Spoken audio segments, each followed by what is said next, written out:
ndakuramukije inshuti mugenzi w'ibiganiro bya Indonde TV, ndakuramukije wewe udahengeshanya mu gushigikira umuziki w'u Burundi, ndakuramukije uri hano mu gisagara cya Bujumbura hagati mu gihugu ndetse n'abantu mudukurikirana muri hanze y'igihugu na cyane cyane abantu ba diaspora mudahengeshanya mu gushigikira umuziki w'u Burundi, abo bita kizazi kipya nouvelle generation, aho ubona yuko muguma mukorana inguvu, mugerageza gushira comment kugira ngo mubatere intege, mubahanure mubakosore, ariko twibutsanya yuko ibitutsi kuri YouTube atari ikintu ciza no muririmbyi atiyumva neza iyo abonye mu kumuhanura washizemo igitutsi. Areka ndakubwire kari Allen Zerwini nkoko vyama aka Black Panther from Triple Boo, nara from Wakanda, ni Burundi Bujumbura Buyenzi nkoko vyama n'amaninga kuri International TV online, Indundi TV.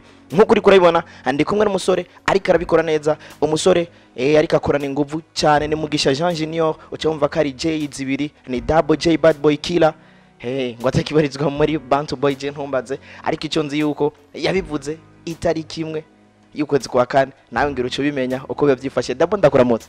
Ndabaramukije cyane. Umeze neza Cyane gose ndashimye. Wari wapoteye muga?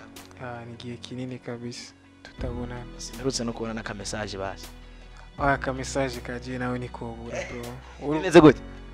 Turashima. Kuva muri Bantu Boy gushika muri Indundi TV, urugendo rwawe rumeze gute? Nari mvuye muhira, urugendo rwagenze neza cyane.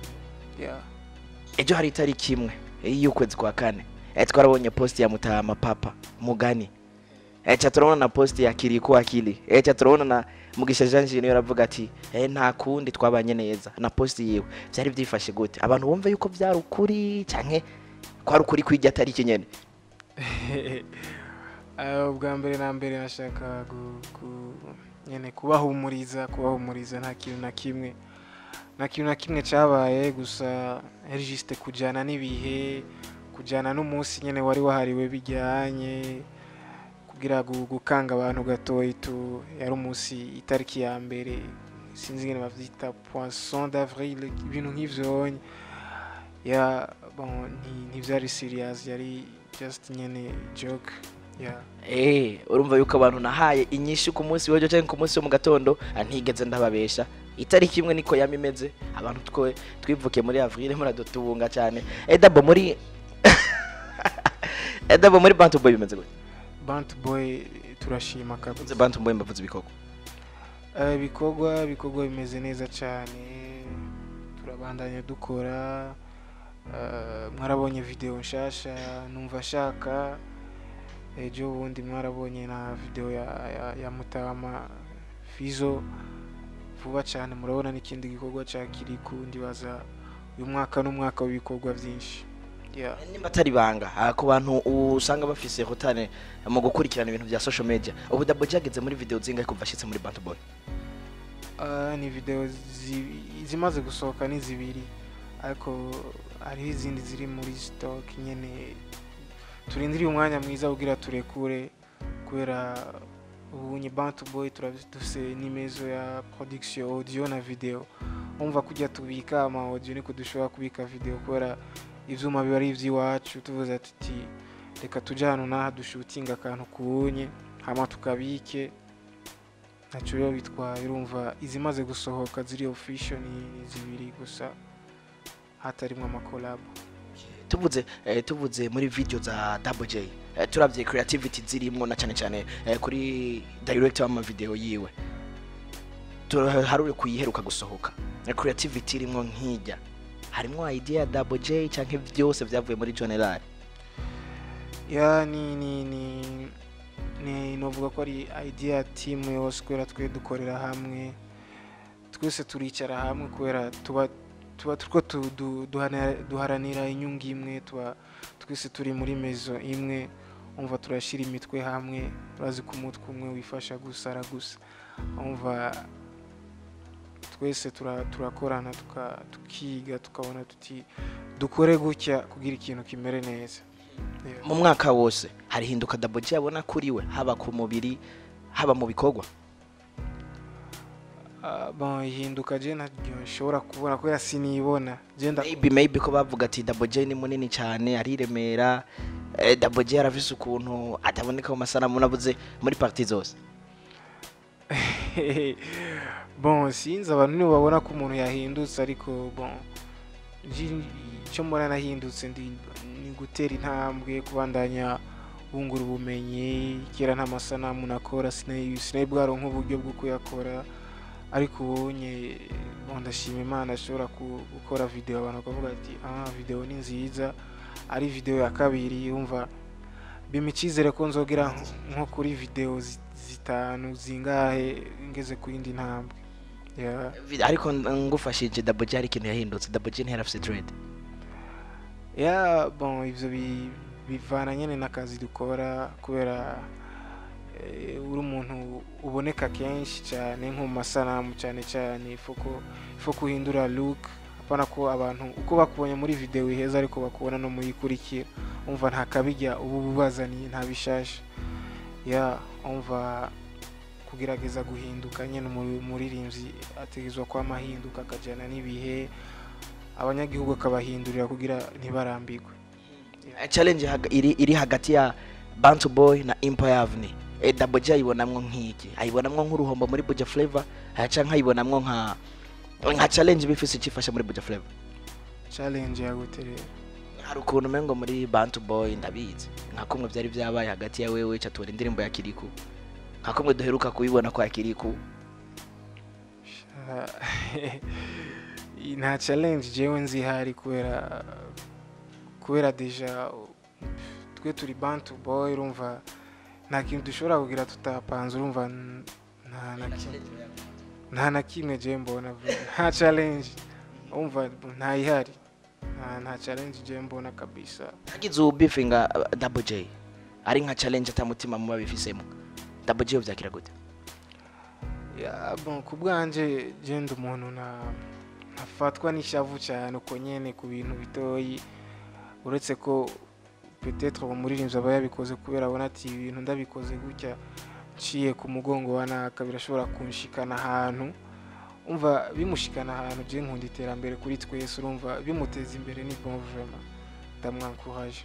Double J nta narimwe arakora basic mu artist kugira ngo nawe arabe yuko hari akantu yava yiyongerako? Sinibaza ko maze kubikora ntabyo ndakora kubera je nibaza ko muri umwuga wacu ikintu cyo gushira imbere cyane gose samajambo ahubwo nakazi nivyo mbona zotuma dutera imbere cyane gusumba kubera ibikorwa biraremereye gusumba amajambo. Ibikorwa biraremereye gusumba amajambo aho nca mvuga ati aho yibereye hose aruhuka impore aho ndavuga Mutama Bruno Simbava imbere alias member no muhisa aruka kutuvamwe yavuze ati uwise umwaka wo kuyaga cyane no mwaka wo gukora. Double video yawe ugerageje kuraba aho waruri ava yuko yikora n'ubu umaze kuyikora irikigukurahe irikigushikanahe n'ubuhe butumwa uha abarundi kugira ngo bijukire ingeso yo kureka kurungika indirimbo mu artist aba yakoze ku mafaranga menshi ahubwo bijukire kuja ku mbuga ziwe na cyane YouTube kugira ngo babandanye batanga inguvu cyane ku mu artist.